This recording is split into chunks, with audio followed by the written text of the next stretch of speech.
Maior contratação da história. West Ham recusa a primeira proposta por Paquetá e Flamengo promete chegar a 40 milhões de euros, 250 milhões de reais.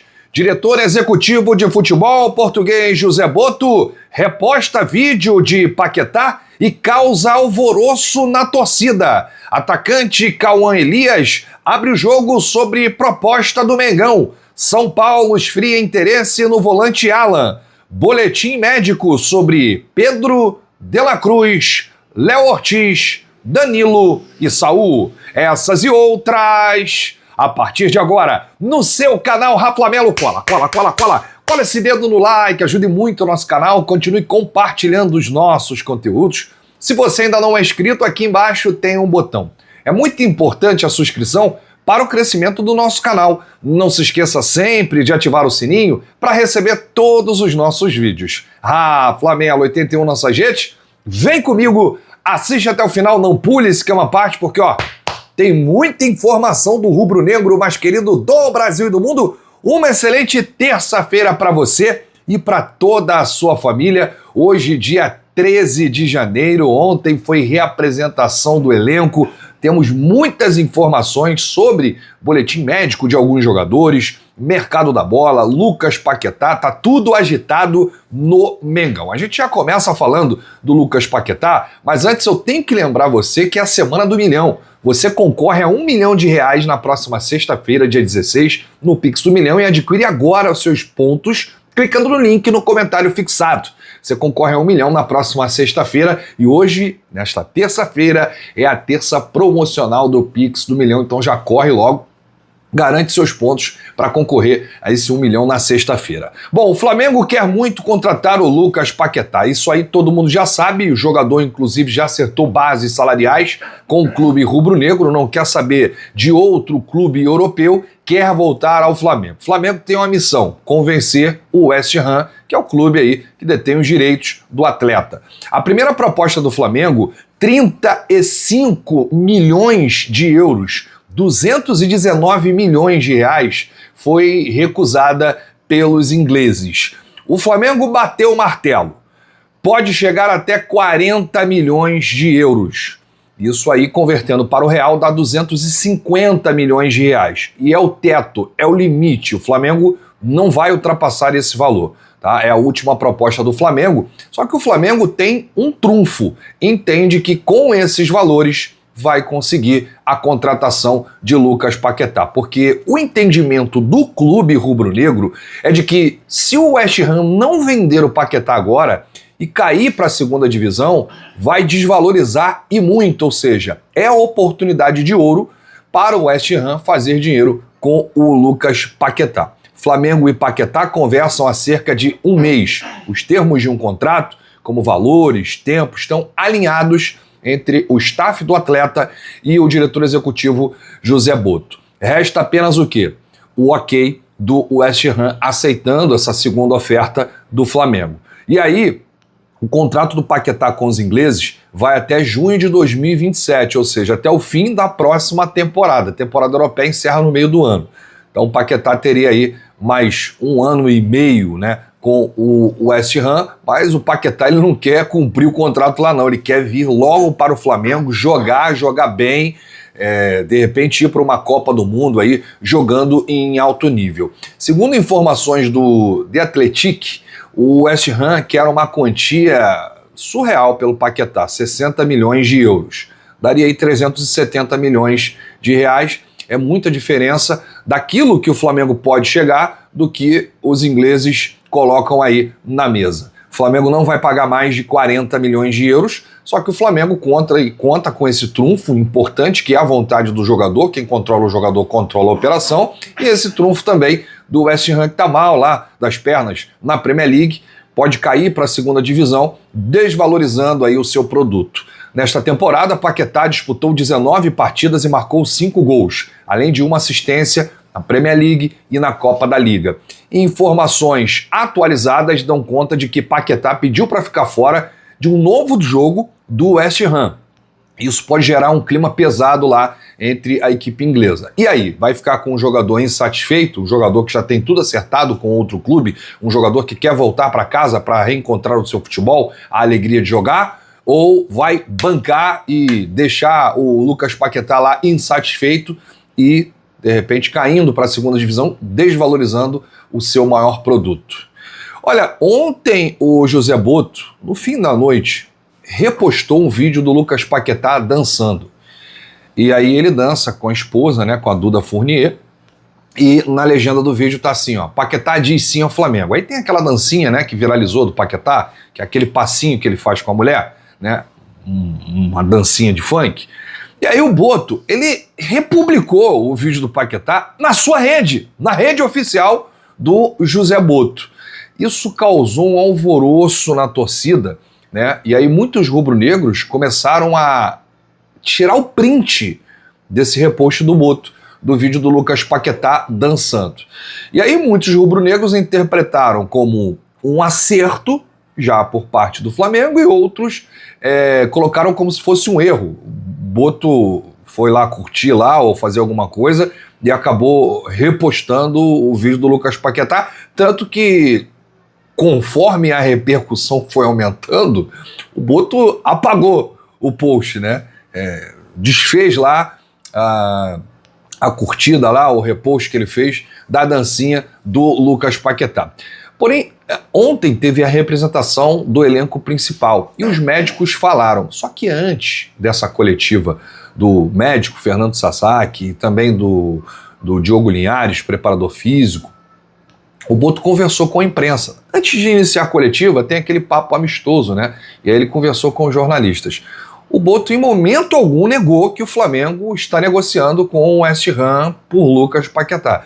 Pelo contrário, ele confirmou que saiu na mídia. Inclusive, os maiores portais da Inglaterra estão trazendo desde o início do dia de ontem essa negociação envolvendo Flamengo, West Ham e Lucas Paquetá. Então, o que eu posso dizer aqui para os torcedores? O negócio está muito quente, o negócio está avançado, o Flamengo está muito otimista, o staff do Lucas Paquetá, do atleta, está mais otimista ainda de que esse casamento vai retomar. Então, a gente aguarda aí as próximas movimentações de mercado, poderemos ter uma atualização, até porque, pelo lado do Flamengo, o Flamengo quer o Paquetá aqui hoje, né? Que ele pegue um voo lá na Inglaterra e chegue já no Rio, já para fazer aí a pré-temporada junto com o elenco. Deixa aí nos comentários, para você, seria a maior contratação da história do futebol brasileiro em termos de valores? Sim, né, gente? Se for por esses valores de 40 milhões de euros, porque até o momento a contratação mais cara da história foi a do Gerson, agora recente, com o Cruzeiro, que pagou 30 milhões de euros ao Zenit. A maior contratação da história do Flamengo continua sendo Samuel Lino, e 40 milhões de euros, difícil algum jogador ultrapassar isso, mas o Paquetá é cria, todo mundo sabe da personalidade do jogador, da técnica, da capacidade, do poder de decisão. Deixa aí nos comentários, porque eu queria muito saber a sua opinião. Olha, ainda falando sobre mercado da bola, a diretoria do São Paulo esfriou as conversas que vinha tendo com o Flamengo sobre a possibilidade de contratar o volante Alan por empréstimo. Depois do Flamengo indicar que só liberaria o jogador caso o tricolor paulista negociasse o seu também volante Marcos Antônio, o negócio esfriou. E tem também lá a questão do impeachment, né, do presidente de São Paulo. Parece que o Casares vai ser julgado amanhã, né? Parece que esse impeachment não vai acontecer, porque precisa ter maioria dos votos, mas o clube vive uma instabilidade política. São Paulo vai muito mal das pernas. O São Paulo perdeu para o Mirassol na estreia do Campeonato Paulista, e o atacante Luciano, ele deu uma declaração bombástica dizendo o seguinte: esse ano de 2026 pode ser ainda pior do que de 2025, pedindo paciência à torcida para que o torcedor não desista do São Paulo. Realmente a coisa está muito feia, mas o São Paulo vai se segurando lá e não quer negociar Marcos Antônio com o Flamengo. Porém, esse interesse que o São Paulo tem pelo Alan parece que vai esfriando cada vez mais. As conversas estão travadas entre o executivo do São Paulo, Rui Costa, e o português José Boto. Então, São Paulo está olhando aí já outras alternativas. Se pintar alguma novidade nesse caso do Alan, São Paulo, Marcos Antônio, a gente traz aqui e informa o torcedor rubro-negro. Olha, o Cauã Elias, ex-atacante do Fluminense, hoje está lá no Shakhtar Donetsk, falou sobre um possível interesse do Flamengo, porque o nome do jogador, assim como outros 50, foram ligados ao Flamengo só nesse início de ano, tá? Mais de 50 nomes já foram ligados ao Flamengo aí, e o do Cauã Elias estava lá no pacote. Ele foi perguntado depois de uma partida lá do Shakhtar, na Ucrânia, e aí ele disse abertamente, ele falou assim, olha, presta atenção no que o Cauã Elias falou. Sou muito grato ao Fluminense por tudo que fez por mim, e também sou profissional. Não tenho como falar onde eu jogaria ou onde não jogaria, porque na carreira de um jogador, você não decide para qual time vai. Se um time quer te comprar e o time em que você está quer te liberar, e é uma boa proposta, você tem que ir. O que eu entendi dessa fala aqui do Cauã Elias? Se o Flamengo fizer a proposta, um abraço, ele vem embora. Não tem essa, eu tenho amor pelo Fluminense, eu só jogo no Fluminense. Gente, acabou isso. Isso não existe mais. Ficou bem no passado, quando um jogador só jogava por um clube, né? Eu acho que o último que fez isso, que ficou num clube do início ao fim, foi o Rogério Ceni, pelo São Paulo. No Flamengo, o Leandro só jogou no Flamengo. Então tem uma idolatria gigante. Acabou isso. Então, o torcedor do Fluminense pode ficar chateado, mas o jogador é profissional, né? Vê aí o que o Gerson fez, né? Quantos clubes já passou pela carreira, pela curta carreira, né? O Gerson não tem uma carreira longa, tem uma curta carreira. Fluminense, Flamengo, aí voltou pro Flamengo, foi pra Europa, Roma, aí voltou pro Flamengo, aí foi pro Olympique, aí voltou pro Flamengo, aí foi pro Zenit, agora tá no Cruzeiro, e assim vai, amanhã pode estar em outro clube. Então é isso, jogador é dinheiro futebol clube. São poucos que ficam aí, né, até o fim, que tem amor à camisa. E o Cauã Elias disse certo, eu sou profissional. Se o Flamengo chegar aqui, fizer uma proposta e o meu clube aceitar vender, eu vou jogar, eu sou profissional. Então tá aí, Cauã Elias é muito bem avaliado internamente. O Flamengo ainda não fez qualquer tipo de proposta, qualquer tipo de movimentação no mercado sobre esse jogador. Todo mundo viu aí que o plano A do Flamengo, a prioridade, era o Caio Jorge do Cruzeiro. O Marcos Leonardo é tido como plano B, mas muito difícil. O Flamengo não vai avançar com essa contratação do jogador do Al Hilal. O Cauã Elias aparece aí na parada, mas no Flamengo não se fala mais sobre atacante. Se não conseguir agora, tenta no meio do ano. Aliás, é uma posição que está escassa no mercado, né? Qual um grande atacante aí para o Flamengo contratar? Você vai pensar aí nesse momento, não tem um jogador assim na cabeça. Tanto que o Flamengo tentou aí recentemente 2 argentinos, o Lucas Beltrán e o Tati Castellanos. Agora apareceu o Caio Jorge. Mas são poucos atacantes aí no mercado, podem chegar e fazer a diferença. Uma contratação assim de parar o trânsito, uma contratação muito boa para ajudar a equipe. O Cauã Elias é jovem ainda, né, tem pouco tempo lá na Europa. Muita gente nem lembra da passagem dele no Fluminense, mas está aí o garoto revelando personalidade. Bom, quero lembrar que aqui tem a aba Produtos. Você encontra aí no Shopping do Rafla, aqui embaixo, está aparecendo camisas do Flamengo, masculina, feminina, né? Já vai ter a camisa nova aí. Hoje, esse mês de janeiro, tem o lançamento do Manto 1, hein? Tá linda a camisa, vermelha e preta, com as listas longas aqui. Tá realmente absurda a camisa do Flamengo. Mas você pode adquirir todos os produtos, né? É só clicar aí na aba Produtos, entrega em todo o território nacional. Você tem todos os modelos, tamanhos e valores. Bom, o elenco profissional do Flamengo se reapresentou ontem no Ninho do Urubu e deu início à pré-temporada 2026. Alguns atletas passaram aí por exames médicos e fisiológicos na parte da manhã. Houve uma entrevista coletiva com 3 membros da comissão técnica, o chefe do departamento médico, Fernando Sasaki, o Dr. Luiz Macedo e o preparador físico, Diogo Linhares. O trio explicou a programação dos jogadores e a atualização sobre os recentes casos médicos do clube. Começaram falando sobre o De La Cruz. Fez um procedimento cirúrgico, não fez um procedimento cirúrgico, não precisou de cirurgia. Ele fez um procedimento regenerativo que tira uma parte do sangue da medula e aplica na área da alteração. Fez aí nas férias, sobre permissão, foi liberado no mesmo dia. A equipe conversa muito com os médicos do Uruguai, ele inclusive já retornou e está aí fazendo avaliações. E aí ele conclui, o médico Sasaki: a gente sempre vai acreditar no melhor. Ele teve uma lesão contra o Botafogo em maio, tratou, conseguiu retornar, mas o começo foi difícil. Tivemos algumas respostas durante a temporada que foram ruins do joelho.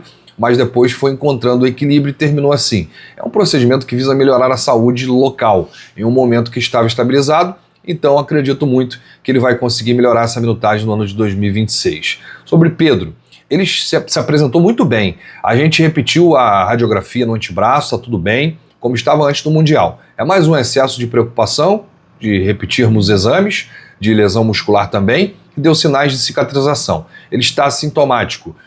Realizou todos os testes hoje programados para ele e se mostrou muito bem. Voltou mais cedo e isso para ele só tem benefícios. Todo atleta que apresenta lesão passa a ter um cuidado especial por alguns meses. É normal quando retorna e é monitorado por todos. Pedro se apresentou para uma semana introdutória, utilizando as instalações do CT e fez tudo de excelência, focado para fazer uma grande temporada esse ano. Sobre o zagueiro Léo Ortiz, atleta que a gente teve contato nas férias, não vem apresentando as queixas no tornozelo.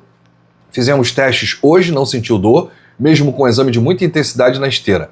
Antes era extremamente doloroso para ele correr com intensidade, mas agora não se queixou. Sinais claros de uma boa recuperação e pelos testes está bem. Vamos monitorar qualquer queixa que possa aparecer. Sobre Danilo, contra o Palmeiras, no jogo que entrou no lugar do Ortiz, Campeonato Brasileiro no Maracanã, teve um lance que ele saltou, caiu e sofreu um trauma no joelho. A gente fez ressonância na época, tinha sinais de sinovite, edema ósseo, alteração no ligamento cruzado posterior e com bastante dor.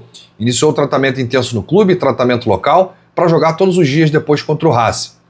Ele conseguiu chegar recuperado, desde esse dia vinha apresentando dores no joelho, sendo tratado constantemente e suportando a dor. Tem que valorizar muito o esforço que ele fez. Não sei se alguns atletas aguentariam o que ele aguentou. Se manteve com dor de outubro, a final do Mundial, e acabou sendo recompensado com o gol do título da Libertadores. Olha, essa fala aqui sobre o Danilo é realmente importantíssima, tá, gente? O Danilo foi no sacrifício, jogou com dor, fez o gol do título da Libertadores contra o Palmeiras. Então é aquilo, antes de você criticar o jogador por um erro numa partida ou na outra, muita gente não sabe o que acontece nos bastidores. E os médicos ontem abriram o coração sobre a superação, a força de vontade, o sacrifício do Danilo de chegar até o final do ano, aos trancos e barrancos, mas está marcado na história. Fez o único gol da final lá da Libertadores, o Flamengo venceu por 1-0 o Palmeiras e conquistou o Tetra. Então, parabéns aí ao Danilo por tudo. E é um exemplo para os mais jovens. Sobre o Saul, é um atleta extremamente profissional e que na reta final do ano começou a apresentar dor no calcanhar esquerdo, o que começou a atrapalhar a performance e tirar a qualidade de vida. Estava incomodando. Fizemos procedimentos locais, medicação oral, para que pudesse jogar o ano todo. Terminada a temporada, era algo que a gente já discutia se não evoluísse com um tratamento conservador. Ele já tem algumas pessoas de confiança na Espanha, fez a opção do tratamento com o Dr. Niek Van Dijk, que é referência, um cirurgião muito experiente e que já nos deu retorno. Informou que ocorreu tudo bem. Ele agora está em tratamento pós-operatório.